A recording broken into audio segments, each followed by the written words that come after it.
Live from the WCTV studios, this is Eyewitness News at 5. Coverage you can count on.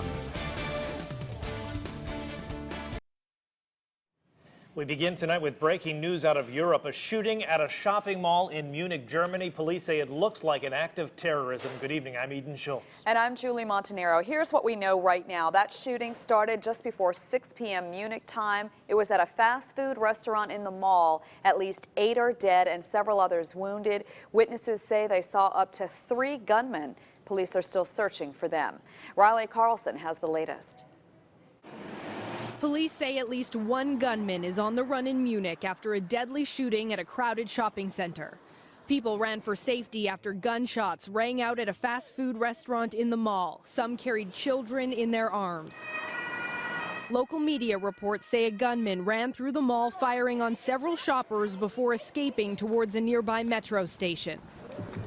Security forces shut down the city's transit system, and some people are reportedly still hiding in shops as authorities try to find the shooter or shooters responsible. Police are warning people to avoid public places until they get the chaotic situation under control. Riley Carlson for CBS News, London. This is the second attack in Germany in less than a week. On Monday, a 17-year-old Afghan refugee wounded 4 people in an axe and knife attack on a train in Bavaria. ISIS did claim responsibility for that, but authorities believe the teen likely acted alone. We now know the identity of the woman found dead here along Highway 19 in Madison County. Road workers discovered her body yesterday. Aaron Lish has been covering the story for us from the start and joins us live with the latest. Aaron? Well, that body was Destiny Newsom Darshay's body. She is 23 years old and from Valdosta. Now, yesterday, road maintenance workers found her body, and they found it, but it was hidden in those high grass areas over here. FHP says they believe that she was in the grass for at least 2 weeks. Now, I did speak with residents like Linda Shelley, who lives closest to the scene, and she's shocked that this happened so close to her home. My neighbor down the road called me, the one that lives in that house down there. He called me and told me about it. It's scary, but, you know, you never know this day and age. Florida Highway Patrol says the Valdosta woman could have been involved in a traffic accident since debris and tire marks were found on the scene. And I was out here yesterday. Yesterday the grass was really high, but today it has been cut down, as you can see. And FHP is leading the investigation. So as more information is released, we will provide it to you. Eden and Julie, back to you. Okay, Aaron Lish, thanks for that report. One of the most peaceful, one of the most beautiful, one of the most love-filled conventions in the history of conventions. Donald Trump celebrates what he calls a very special Republican convention after accepting the presidential nomination last night. Trump also went off on a tirade about Texas Senator Ted Cruz, who refused to endorse him and was booed off the stage. Trump is taking the weekend off. Meanwhile, Democratic nominee Hillary Clinton is expected to name her running mate anytime now. She's campaigning in Florida today.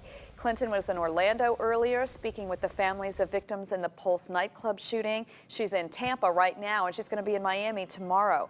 The Democratic convention will kick off Monday in Philadelphia. The Clinton campaign is shifting into high gear right here in Tallahassee. This afternoon, organizers opened a campaign call center in town. It's part of a nationwide effort by Democrats to register and commit 3 million voters before November. Florida is among a handful of swing states expected to decide the presidential election. Congresswoman Gwen Graham has a new proposal to make schools safer. She announced it today during a roundtable discussion in Tallahassee. Lenitra Bennett was there for us and joins us with a closer look at the idea. Lenitra? Julie and Eden, Graham said today she has a button under her desk. If she presses it, help will come right away. She said if members of Congress can have a panic button, so should schools. The Securing Our Schools Act would authorize the Department of Justice to give grants to local school districts to install SOS buttons. The technology would allow teachers to immediately notify appropriate officials in case of an emergency. That's in the event someone doesn't have time or can't make a phone call. The grant could be up to $200,000 for each school district. I know we do a very good job here in Leon County Schools with security, but you can always do more to provide that peace of mind for teachers and for students and for families and for all those that are associated with our schools across the country. Today's roundtable was held at Tallahassee City Hall. Congresswoman Graham discussed the bill with teachers, administrators, and students from Leon County Schools, as well as parents, college students, and the Leon County Sheriff. The bill would allow for local school districts and the local emergency responders to decide the details of exactly what type of system makes the most sense for their area. The bipartisan legislation is co-sponsored by Representative Mike Bost, a Republican from Illinois. We'll have more at 6 o'clock. All right, Lenitra, thank you so much. Dialing in, a local radio station hosts an on-air forum about building trust between police and the public.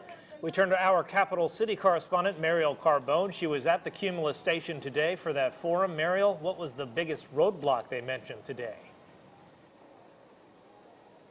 Well, Julie and Eden, it doesn't just come from one source. The public doesn't trust police officers, and some officers don't trust the public. So it's not one-sided, and while encounters, they can be scary for both sides. But one thing that was mentioned today, perception. Mayor Andrew Gillum, he joined the conversation by phone, and both the mayor and TPD Police Chief Michael DeLeo say it comes down to having a negative perception of law enforcement. Well, whether or not that actually is founded, that's a different story, but they say people stereotype officers. You know, you see these shootings on TV and you automatically associate police with violence. So a way to build that trust back, it comes down to making positive connections with the public. My orientation toward law enforcement growing up as a kid was not necessarily positive, in part because I only saw them when they were responding to the negatives that were happening in the community. We want to create the opportunities for officers to get in touch with somebody when there's nothing wrong, when there's no crisis. Leo says doing things like hanging outside a convenience store for 15, 20 minutes, talking to every person that comes in and out. So it really comes down to community policing because, as DeLeo says, even if you have a positive interaction with an officer, say something minor happens like your bag is stolen and they help you get that back, well, that interaction still came from a negative connotation. So really making those positive memories, positive interaction with the public. Okay, Muriel Carbone downtown. Thanks for that report. Thank you, Muriel. Well, it's no secret that Valdosta State has struggled to keep a president in the past 10 years. A new group is working to find the university's next leader. This 17-member presidential search committee met for the first time today. It's expected to choose 3 to 5 finalists for the job. This morning, they discussed the qualities they're looking for in VSU's next president. We would like to have a very strong person identified to be here as soon as possible, but we're not, we've had failed searches before, we start over, but I'm confident that with the search firm we got working with this committee and the strength of the committee that we will have some success first go around. VSU leaders hope to hire somebody by the end of the year and hire somebody who can serve at least 7 years. The last president to do that was more than 15 years ago. Let's turn to weather now. A live look outside over downtown Tallahassee. A lot of clouds out there once again today, but that is keeping temperatures down a little bit, so I guess we can't complain too much, can I feel like we see like the sun just trying to break out every afternoon, Mike, and I don't know that it does. It's a double-edged sword there, because if you get that sun, it might feel better when you're looking out through a camera. When you walk outside, you really notice that difference. And once again, you can see the spots that have more sunshine than cloud cover, where we still have mid-90s, although temperature is actually not as hot today as most of the past couple of weeks for many of us. Haven't seen the upper 90s at least, but it's not much of a change. But once again, we still have some scattered storms, but the big difference today, we're not seeing the big storms coming in from the north, and those have been kind of the stronger ones, but we still have some developing. In fact, I thought we might catch a little bit of a break.